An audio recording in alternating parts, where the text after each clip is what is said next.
Huwag mo iiwan ng kalingap ha. Lalo na ako, huwag mo rin iiwan. Iwan ko na ako yung love team.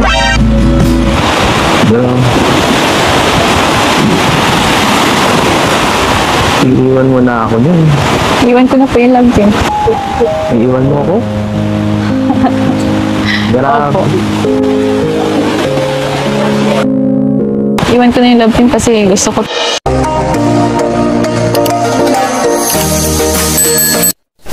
Happy 1-year anniversary kay Beyonce sa Kalingap, no? 1 year na ang nakalipas at sobrang daming pagbabago sa kanilang kalagayan.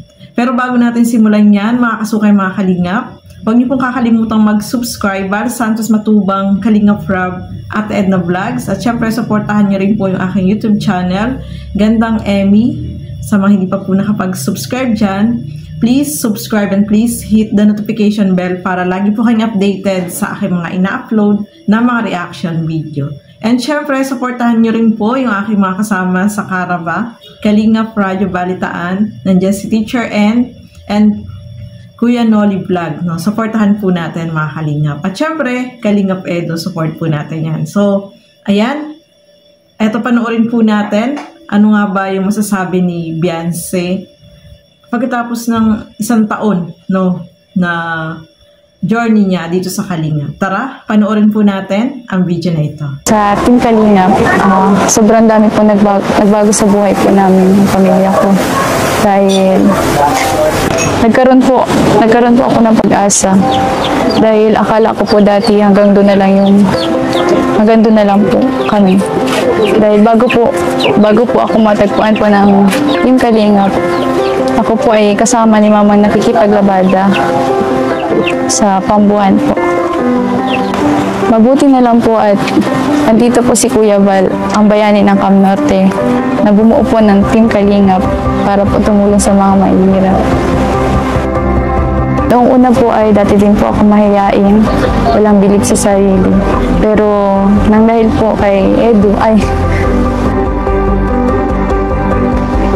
po sa love team, at sa ka-love team ko na si Edu, si Kuya Edu, nagkaroon po ako ng kumpiyansa sa sarili. Tinulungan niya po ako mas mabus yung confidence ko at kung paano po makipaghalubilo sa mga ibang vlogger, sa mga Kalingap partners. At dahil po sa kanya, mas po yung confidence ko. At sa kanya ko lang din po narinig na maganda naman daw po yung ngiti ko. Kahit noong time na hindi pa po ayos yung ngiti ko, wala pa pong face. Po mga kasukay, mga Kalingap, no? Sabi nga dyan ni Beyonce, malaki yung pagbabago sa kanilang kalagayan, especially dito sa everyday na kailangan nila araw-araw, no? So laki ng pagbabago sa kanila. Kung dati, sabi nga niya, is naglalabada sila dati ng kanyang ina, no? Sobrang hirap po mga kasukay, mga Kalingap, pero dahil sa Kalingap is nabago po yung kanilang kalagayan. Sobrang daming blessing na dumating sa kanila, no? Maraming sponsor ang nagmahal sa kanila. At simula nung nagkaroon sila ng tambalang EDC, doon talaga nag-start ang lahat, mga kasukay, mga Kalingap, na minahal sila. Kaya lubos-lubos yung pasasalamat ni Beyonce dito kay Kalingap Edu. Sabi nga niya, na-boost yung kanyang personality dahil kay Kalingap Edu. Gina-guide siya, no? So, napakaganda, mga kasukay, mga Kalingap, kasi talagang napakalaki po ng pagbabago sa kalagayan nila. Pero yung pagiging humble niya ay nandiyan pa rin, no? Humble. At syempre, nabago din yung kanyang ugali, na-boost yung kanyang personality.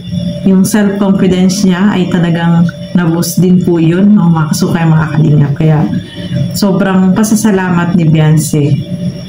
So, ito ang napakaganda, no? Yung mga pangarap niya, yung pangarap niya is unting-unting natutupad po yun dahil sa Kalingap. Kaya labis-labis yung pasasalamat niya kay Kuya Val, kay Kalingap Rob, at sa lahat ng mga sponsor na tumutulong at viewers dahil nabago yung kanilang kalagayan, no? Mga kasukay, mga Kalingap. So, ituloy pa po natin.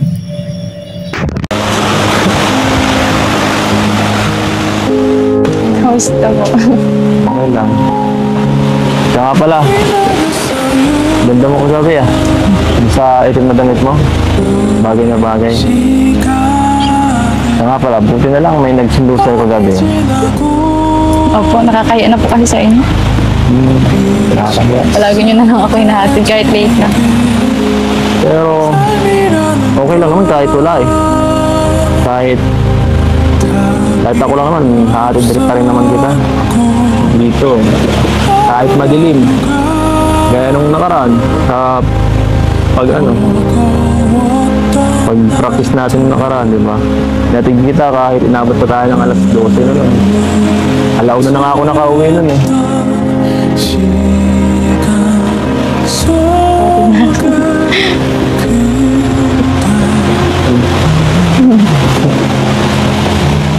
Siya nga pala, happy anniversary. Isang taon ka na binabag ng kalingap. Huwag mong iiwan ng kalingap ha. Lalo na ako, huwag mo rin iiwan. Iwan ko na nga po yung love team. Pero, iiwan mo na ako niyan. Iwan ko na po yung love team. Iiwan mo ako? Grabe. Opo. Iwan ko na yung love team.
Ang galing to.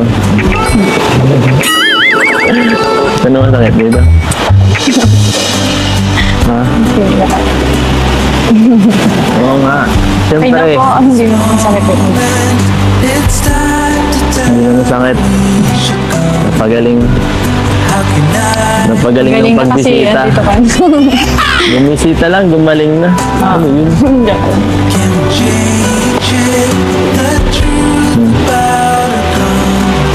So, siya nga pala, anong pakiramdam ngayon na isang taon ka na sa Kalingap?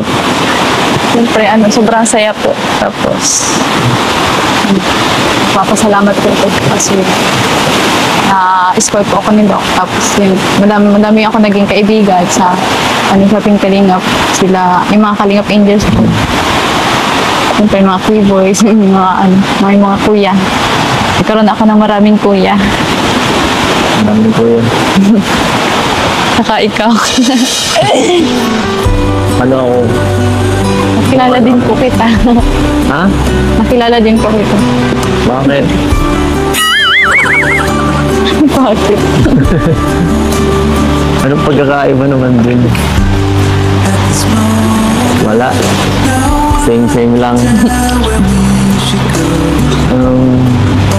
Kasi po kasi kayo po yung naging ko partner sa pagpapasaya po sa mga mga nanonood. Bakit? Hindi ka natuwa kay Lolo?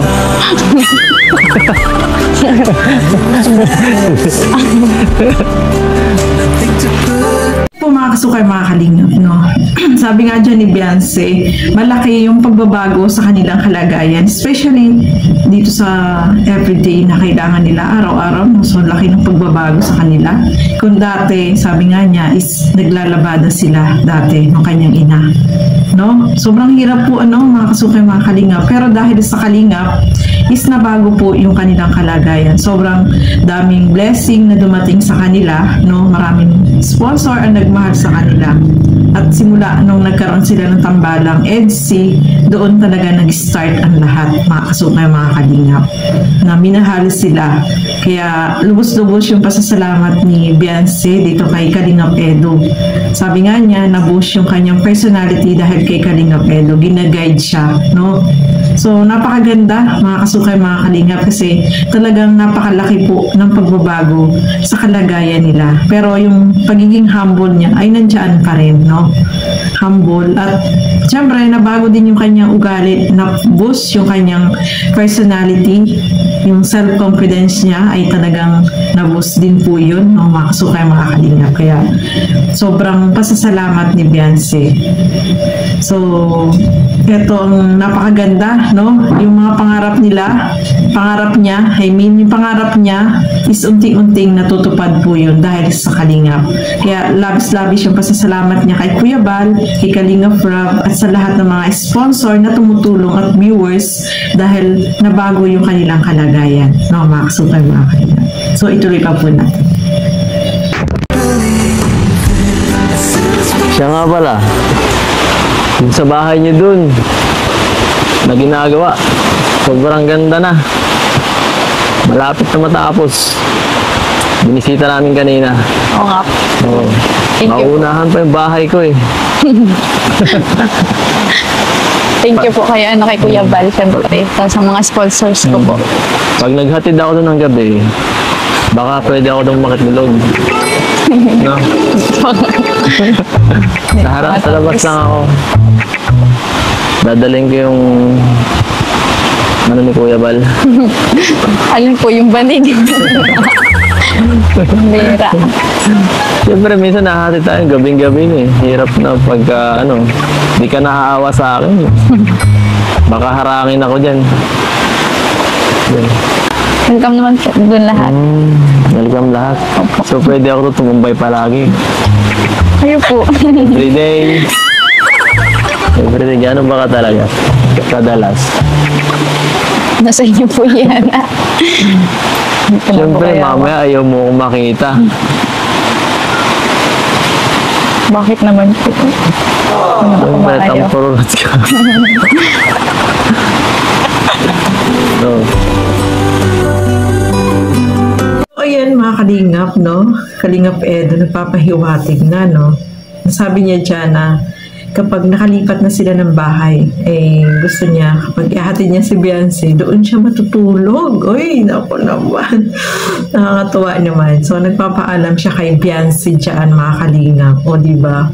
At ayan nga, ay, nako, grabe na talaga yan. At yung banig, dadalhin na dyan ni Kalingap Edo pag dyan na sila nakatira. Kasi doon yung bahay nila malaki, no? Pwedeng matulog doon si Kalingap Edo. Dyan sa bahay nila kasi maliit lang yung bahay nila. Siyempre masikip dyan. Kaya kahit gustuhin man niyang matulog dyan, hindi pwede kasi nga walang space. So doon sa bagong bahay nila, doon, pwede siyang makitulog, no? Sabi nga niya, gusto niya, lagi siyang nandoon. Kasi, medyo malapit na kasi yung lugar nila, malapit na doon sa Daet. Itong bahay nila, Beyonce, kaya pwede na siya doon palaging tumambay. O, di ba, nagpapaalam na siya kay Kalingap Edo. Si Beyonce, okay lang naman sa kanya, no? Sabi nga niya, ikaw po. Uy, syempre, hindi naman tatanggi yan si Beyonce, di ba? Welcome naman lahat sa bahay nila. At syempre, si Kalingap Edo yan. Nako, welcome na welcome yan. Kahit yung nanay at tatay ni Beyonce ay talagang bottom dyan kay Kalingap Edo. O, di ba? Sobrang nakakatuwa, no? Na-imagine ko lang, no? Siguro kapag doon na sila nakatira, minsan matutulog talaga dyan si Kalingap Edo. At yung banig na ibibigay ni Kuya Bal ay yun ang gagamitin niya. Oh, diba? So, ayan, no, mga kasukay, mga kalingap. At nabisto din dyan si Beyonce, no? May matampuhin din pala si Beyonce, mga kalinga. So, si Kalingap Edo naman ano yan. Siyempre, susuyo-suyuin niya yan si Beyonce kapag nagtatampo. Diba? So, ayan, mga kalingap, no? Nakatuwa lang po, no? Na sobrang, yung nila, yung napapag-usapan nila dyan, na yan, yung papunta na dun talaga sa in the future na yan, no? So, kaya makalinga. So, ayan, maraming salamat po sa inyong panonood. Salamat po sa inyong lahat sa laging pagsuporta at panonood sa aking mga reaction video. Thank you so much, guys, and God bless po sa ating lahat. Bye-bye!